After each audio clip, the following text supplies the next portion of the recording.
Oh, there you are, YouTube. Do. Subscribe if you're interested, but also no pressure.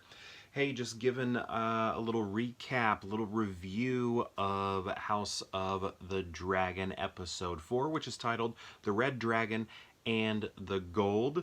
Overall, I thought, well, actually, let me start with something that I didn't say, because yesterday in the previous video, I talked about episodes 1, 2, 3. I was behind on the series, needed to catch up. And one thing I wanted to note, the opening credits to this season is very cool. I love it. I prefer it to the previous one. The previous one was a little more similar to Game of Thrones, but not as cool. Here, they've completely changed the opening credits. I mean, we still got the same song, but instead of like towers and castles and maps and things like that, we're seeing embroidered tapestry happen, and it's done beautifully. It's really cool. It's telling some story within it, and I really like that. So that was something I forgot to mention, but I really do love that. So today's episode, The Red Dragon and the Gold. Overall, I think I'll run through sort of little points here, but overall, well, I won't, I'll give it overall afterwards, I guess. How about that? So anyway, let's see if I have enough power on my computer for this. Okay, we do. So, just going to kind of read through the synopsis and stop every once in a while to talk about it. So, Daemon dreams of cutting off young Rhaenyra's head as she accuses him of treason. And this happens in sort of like a dream sequence. It says that. And I'm usually not a fan of dream sequences. They kind of feel like a waste of time sometimes. Not every time. And it's young Rhaenyra's. Gosh, why do I struggle with all these names? I think it's the spelling. So, you know, that was cool to see that performer back for this season. That was awesome. Lord Jasper makes Alicent an abortion tea. She asks if he knows whom Viserys wanted as his heir, but he professes ignorance. So I like this because here we have Alicent.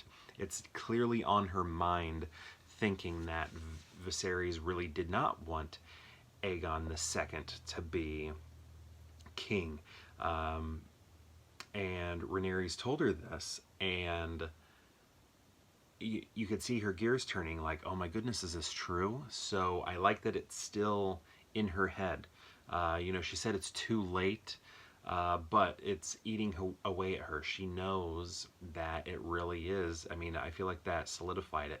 She really does know that her son was not meant to be king. He's not the rightful heir. It is Rhaenyra who's supposed to be the heir. Okay.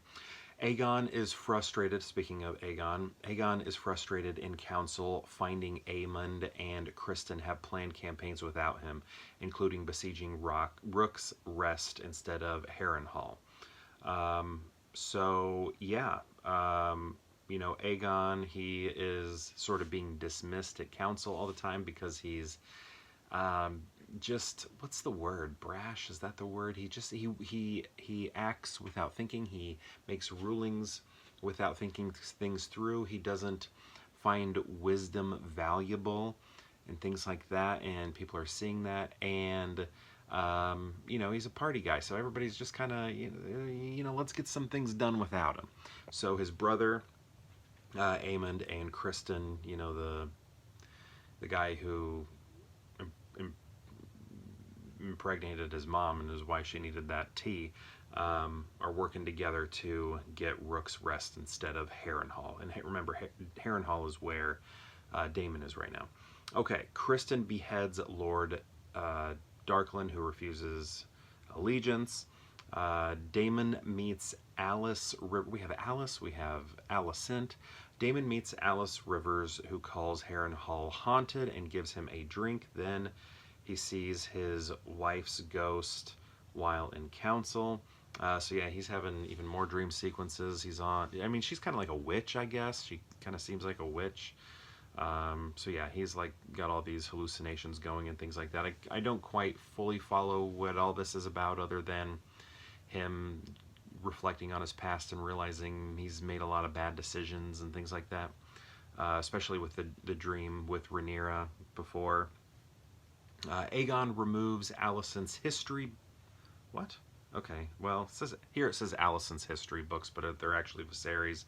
Aegon removes Alicent's history book. She tells him to do not as his wise advisors act. So basically, she's like, you know what? Do nothing, please. Your advisors are the ones who know what's going on. You're just going to be a figurehead. We don't actually want any rulings from you. So that was interesting and kind of frustrated him, pissed him off. So yeah, frustrated and drunk, he flies Sunfyre to Rook's Rest, which is where, again, Criston and Aemond are. So yeah, he flies his dragon out there. So, gosh, what is Rhaenyra's aunt's name? Rhaenys? I'm going to say Rhaenys. Let's say Rhaenys. Rhaenys on Meleys. I don't know. What's her dragon's name? Burns Cole's troops. So she goes in. Did I miss that part? Where she... I feel like I missed that part. Criston beheads Lord Darklyn. Daemon meets Alys Rivers, then sees counsel. Rhaenyra... Oh yeah, Rhaenyra. I forgot about this part. Rhaenyra returns to Dragonstone and agrees to war, volunteering to ride, to Rook's Rest and everything. But everybody's like, no, you can't do it. You're too valuable. You can't do it. You can't do it. So... but yeah, I really liked that part because she was basically saying, I inherited a lot of peace from my father, and I would like to continue that peace, but I had to see if I could make that peace without war, and it didn't work. So yeah, we do have to go to war, and I'm gonna go fly out there and get some things cooking. And her aunt is like, you know what? No, I'm gonna do it. Well, first her son's like, I'll do it, and she's like, no. And then so yeah, everybody's trying to stop her because, she's the queen, right? So yeah, then her aunt goes up there, Rhaenys, volunteers herself instead. And then, yeah, so then, she's going to Rook's Rest. Then Aegon and Sunfyre are going. Rhaenys gets there with her dragon and she's burning all these troops. But Criston and Aemond Aemond and his dragon, Vhagar, are hidden, right? So she doesn't know he's there. I think a lot of the people don't know. It seems like a very secret thing going on, which is funny because that dragon's enormous. Enormous. I mean, it's like Godzilla with wings. Let's see. Okay, where am I at? Is hidden. However, Aemon notices Aegon arriving and lets him advance. So he's basically like, oh, my brother's here. Because remember, he's angry and everything. So he's just like, okay, I'll let my brother take care of this. Maybe weaken the dragon a little bit. I'm not going to help him out because I think, he doesn't necessarily want his brother as king. I think he has his own ambitions of his own. So he's thinking, you know what? If Rhaenys kills my brother, that just is one more step to me being king, that sort of thing. So yeah, he doesn't help him out. He doesn't respect his brother, all that. So yeah, he lets Aemond go unsupported. Then Meleys, how do you say it? Mauls Sunfyre. So basically, Rhaenys destroys Aegon's dragon, or at least wounds it very heavily with huge gashes in it. Then Vhagar arrives, so Daemon and Vhagar come in. Aemond then, when they get up there, when Aemond and his dragon get up there, gosh, these names. Aegon is like, yes, this is great. I got my brother as backup. But then Daemon's just like, whoosh, just totally lights him, both dragons and Rhaenys and Aegon up. But Aegon takes the hit of it and his dragon, and they fall and plummet, and basically it looks like they die, at least in that moment. So, yeah. Sunfyre plunges to the ground. Rhaenys attacks Vhagar, who also fails, but she did get some good claws in, which was awesome. And I don't like Vhagar. I don't like him. I want him gone. I want him gone. He's an ugly dragon. Ugly dragon. So she attacks Vhagar, who also falls. However, as Meleys circles around, Vhagar rises and then bites Meleys' neck, and Meleys and Rhaenys fall. That part was very sad to see, and also I thought it was kind of dumb flying on her part. I mean, I could tell what was going on. You think she's an experienced fighter. I mean, we know she's an experienced fighter by the way she was speaking, and obviously an experienced flyer, but she's flying low and then above the castle, and she obviously can't see behind the castle. Why, I don't know why she took that route, because I mean, we were all waiting for it. We all knew it was going to happen. And if you didn't, I was surprised. I would be surprised, because we see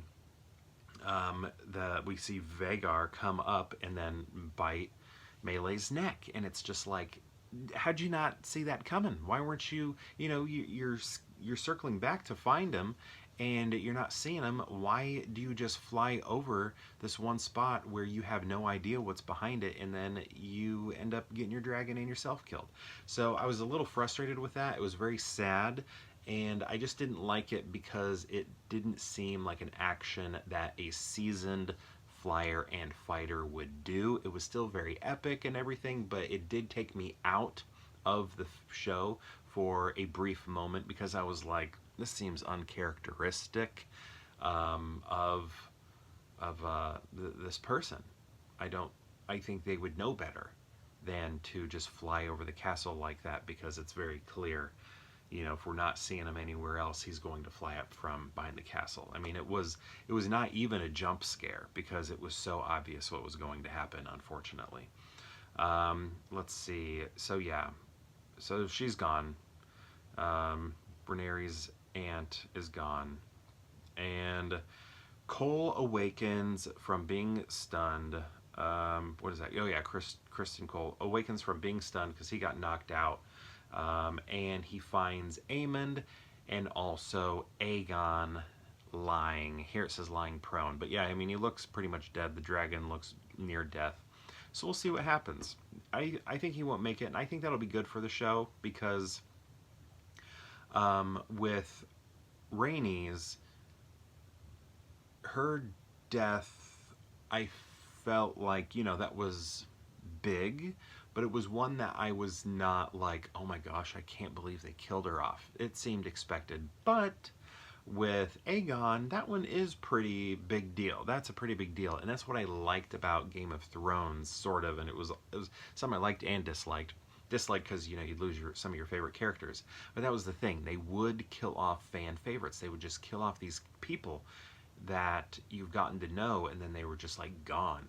They were just like gone, and they didn't like write them out through a ride those characters out because they knew they were fan favorites or anything like that. They were like, all right, you know, we're gonna get rid of them, and you weren't expecting it. And I kind of like that for Aegon. Maybe some people expected it, and maybe he's still alive, but I do like the idea of like middle of the season getting rid of somebody so important, because that really does change a lot of things. So I do like that. Rhaenys, again, is sort of an expected, not an expected death, but one, if it happens, you're like, oh yeah, obvious. You know, if they were going to kill somebody, it would be her. You know, a normal show would do that too, basically, right?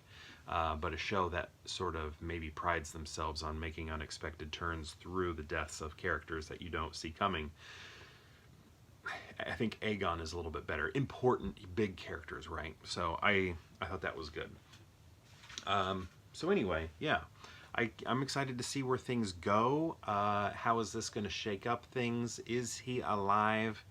Or is he not? Who is his successor? Well, I guess it's that little kid. He still has a daughter, right? Does it go to his daughter? Interesting. Is there going to be a little toddler sitting on the throne? Sitting on the throne there? Who knows? That iron throne made of swords. Will it be a little toddler sitting on there, that girl, baby queen, or will it be his brother? Or who knows? Who knows what it's going to be?